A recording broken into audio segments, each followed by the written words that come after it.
കോട്ടയുടെ പടിഞ്ഞാറേ നടയിൽ അഗ്രഹാര തെരുവിനോട് ചേർന്ന് ഒരു ചെറിയ പൂക്കട നടത്തുകയാണ് മെത്തൽ.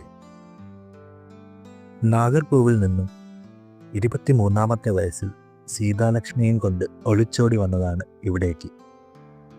ശേഷം അമ്പലനടയിൽ പൂജാസാധനങ്ങളും പൂക്കളും വിൽക്കുന്ന ഒരു കട തുടങ്ങി.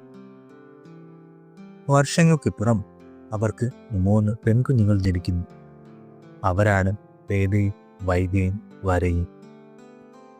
വേദ തൈക്കാടുള്ള ഗവൺമെൻറ് തമിഴ് TTI ഇൻസ്റ്റിറ്റ്യൂട്ടിൽ പഠിക്കുകയാണ്. വൈഗയോ ശ്രീ സ്വാതി തിരുനാൾ സംഗീത കോളേജിലെ 2ാം വർഷ വിദ്യാർത്ഥി. ഇളയവളായ വരലക്ഷ്മി ആൾക്കുളങ്ങര NSSന്റെ +1 വിദ്യാർത്ഥിയുമാണ്. കുഞ്ഞുനാൾ മുതൽ പത്മനാഭനെ കണ്ടു വളർന്ന ബാല്യം. നന്നേ ചെറുപ്പത്തിൽ തന്നെ വെട്രിയോടൊപ്പം അമ്പല പരിസരങ്ങളിൽ തന്നെയായിരുന്നു അവർ കളിച്ചു വളർന്നത്. ഈ പെൺകുട്ടികളെ സംബന്ധിച്ചിടത്തോളം ജീവിതത്തിൽ പത്മനാഭസ്വാമി കഴിഞ്ഞ് മറ്റെന്തുമുള്ളൂ.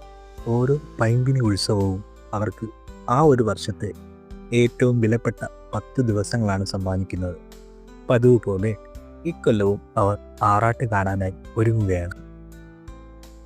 അങ്ങനെ അവർ ആറാട്ട് കാണാനായി വഴിയോരത്ത് കാത്തിരിപ്പാൻ വഴിക്കിരുവശവും ധാരാളം പേർ ആറാട്ട് കാണുന്നതിനായി നിൽപ്പുണ്ടായിരുന്നു. കാത്തിരുന്ന് മുഷിഞ്ഞതിനിടയിൽ വൈഗയുടെ കണ്ണുകൾ എതിർവശത്തെ ഫുട്പാത്തിൽ നിൽക്കുന്ന ഒരാളിലേക്ക് ഉടക്കി. അത് ശിവചേട്ടനല്ലേ? അവൻ അവളോടായി തന്നെ പറഞ്ഞു. അതെ, അത് ശിവയാണ്, ശിവരഞ്ജൻ. കോളേജിൽ വൈഗയുടെ സീനിയർ. അധ്യാപകരടക്കം കോളേജിൽ അനേകം ആരാധകരുള്ള, എല്ലാവരാലും ബഹുമാനിക്കപ്പെടുന്ന ശിവചേട്ടൻ.